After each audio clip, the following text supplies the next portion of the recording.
Zoom Factor by Donna M. Rubens. And those three way over there on the other side of the stage are going to be reading to you.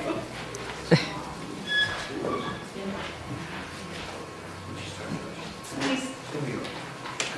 George and I will be playing the character of Clem. I'm Debbie, and I'll be playing Amanda. I'm Patrick. I'll be providing your stage directions. And I'm just going to sit there.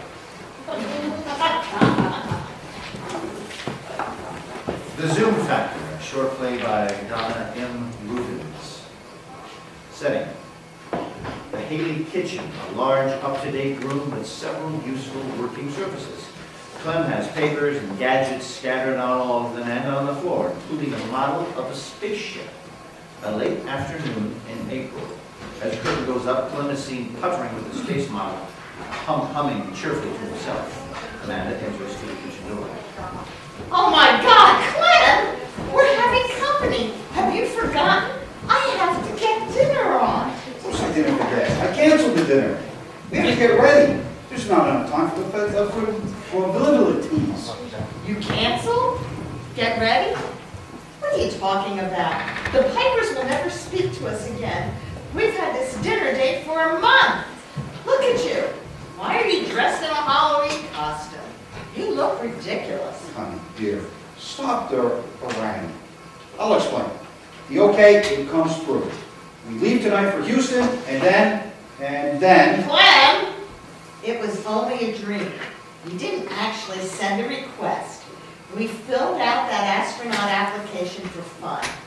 I remember you laughed so hard when we thought up all the best answers. You said we would be sure to be chosen. Well, I didn't tell you, but I did send it. I couldn't help myself. I walked to the post office in that blizzard. You thought I had gone to my study. Remember when I got back home? You made me soak my feet and drink hot lemonade. I was so excited. I didn't care about the weather.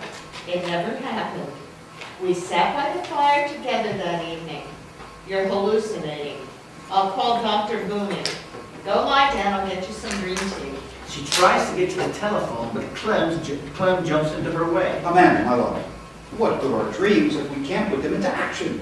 Yes, for years I've dreamed of going into space, but now, oh Amanda, now we can all go the way to 581c. It's approved. I'm getting ready. We could be the first humans in a beautiful new world. To 581c?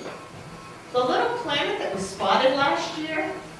The one that is 20 light years away from Earth? Where there might possibly be water and life? We don't have 20 light years to go orbiting around in space. Who's to say how much time we have? I would die happy just knowing I was on my way to a better world. Oh, Clem, my darling, you have spent too much time with your astronomer friends. You should have stuck to history. Ah, yes, world history. The history of murder, mayhem from century to century. You know, that is why I gave up history, my chair. I gave up my history chair. I couldn't take it anymore. Blood and gore and blood, armies and continuous battles, plague, deadly epidemics, evil triumphing, decades on end and over again. Amanda sits gingerly on the edge of a chair so as not to mess up some of Clem's papers. That's not a fair assessment. There has been progress too. Enlightened people worldwide trying to make life better. Nothing could be better than starting over. We're the ones to do it. I'm almost ready here. You have better change too. I have a spacesuit for you. I know how stubborn he is. I'll go with him to Houston. I'm sure the trip to sea is in his imagination. I'd better pack his pills and some toiletries for us. I have to call Janet. She has to take my place tomorrow at the Planned Parenthood conference. I didn't want to miss that. There's still a serious fight ahead to keep family planning possible here, to champion it around the world. Just imagine, Amanda. We will begin a whole new life in a whole new world. We won't have to fight anymore for women's rights. Everyone equal, everyone in accord. Yes, dear. I know. Just us and the amoeba. I hope that we will have good hip boots or we'll both catch our death of colds in all that water. There are rocks too, places to rest. And just think, we might be able to spear a tortoise and make ourselves tortoise soup. One tortoise could feed us for weeks. That would be wonderful, wouldn't it? After all the time we will have to spend on space food. Then you'd better pack plenty of matches. Fire has probably not been discovered there yet. How do we know until we get there? There might be whole cities, theaters, parks, playgrounds, advanced transportation facilities, organic farms. You're thinking of Star Wars. A wonderful feat of imagination. I think you had better come down to Earth. I expect you're not being sarcastic. This is the chance of a lifetime. Sure, Star Wars showed what imagination can do. Our trip will be real. We'll be the first Earthlings to set foot on an inhabitable planet. Aren't you ignoring a few possible problems? No one has claimed that 581c is habitable. There is just a theory about some water. And what about black holes? They are like whirlpools, I've heard. You fly into one and whoosh, that's it. Black holes. You haven't kept up with the latest theories.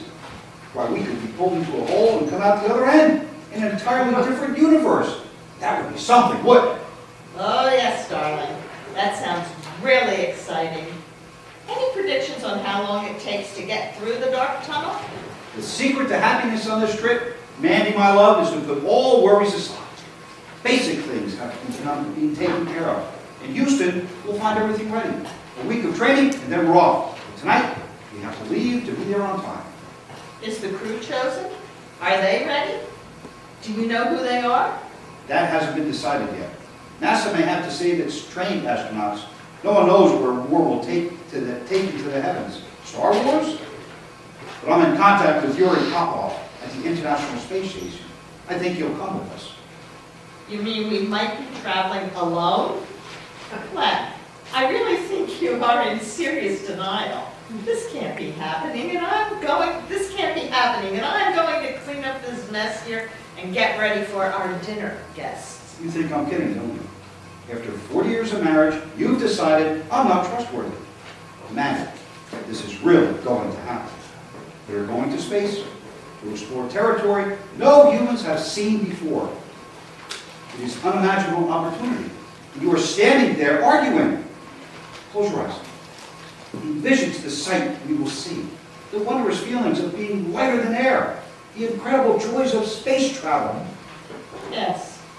I read that there is even a device installed to filter and reprocess all the water in the space station. Even, the urine. There was a lot of trouble getting it to work. What if it breaks down? Have you thought of that? And if something mechanical goes wrong, who will have to fix the nuts and bolts? Yuri Popov all by himself? Amanda, I am very good mechanically, and you know it. You are ignoring my achievements, fixing cars, finding where the roof leaks, stopping toilet overflows. After 4 decades, you are showing very little confidence in me. Clement, this is very foolish. It's much too soon. You know I like adventure, but no one is sure there is liquid water. No one is certain about habitability. No one. And Popov? Is he defecting? You mean we will stop off and pick him up? Exactly.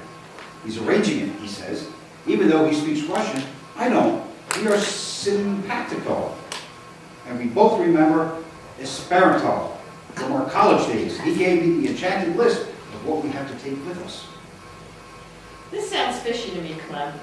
I bet he'll be carrying a Russian flag implanted in no time. Then what?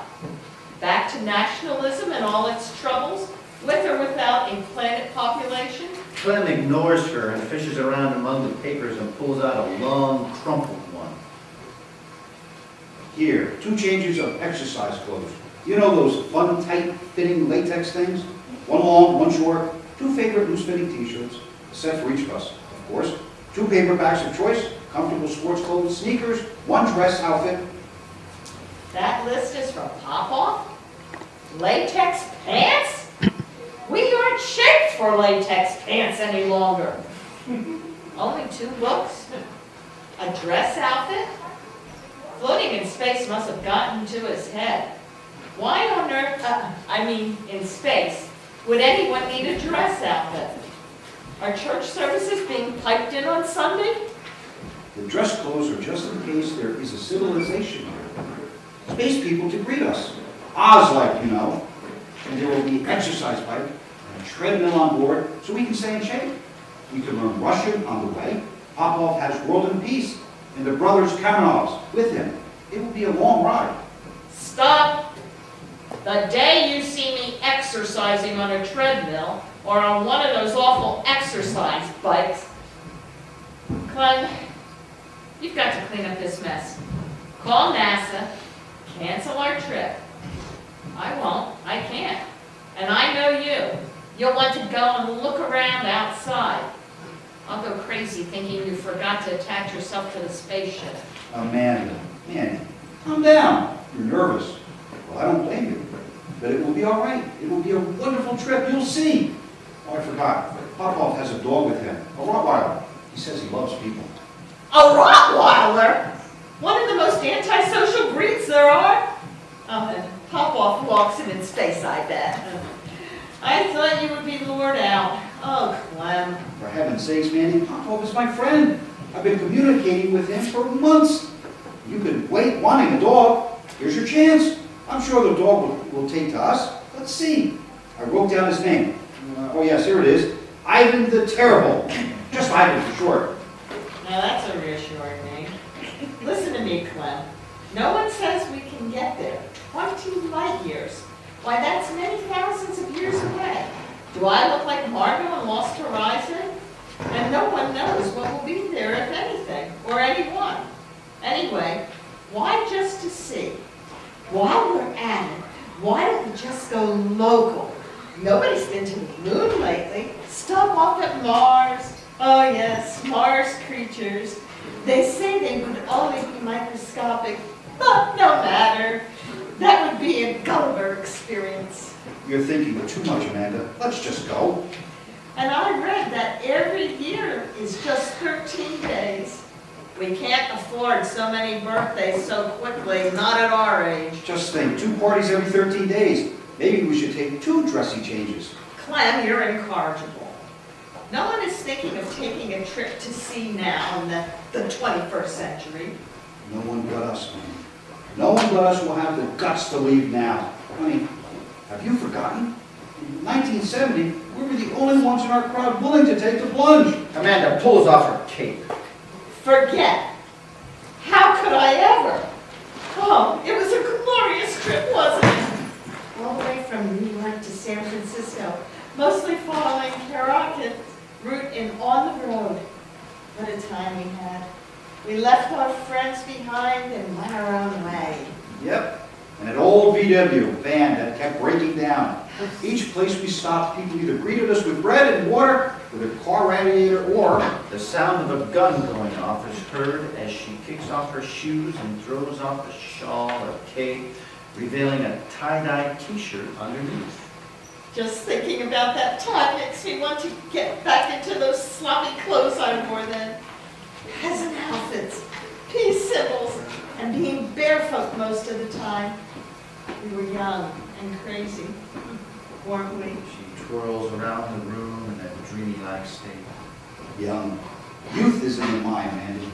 To live is always to be ready for adventure. We don't have much time. We have to catch our plane. I have arranged everything. The astronomy club people are going to watch the house. Our papers are all in order. We don't have to return in 20 years. Everything will be distributed to our favorite foundation. Let's get going. I can't help myself. I do love you. But you didn't answer.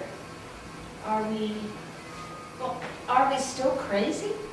Wait until we get there and see that new world. We'll begin to build it. Crazy? Like 2 foxes, Mandy, my love. There's no more on it. It's time to zoom. They passionately embrace as the curtain falls. Yay!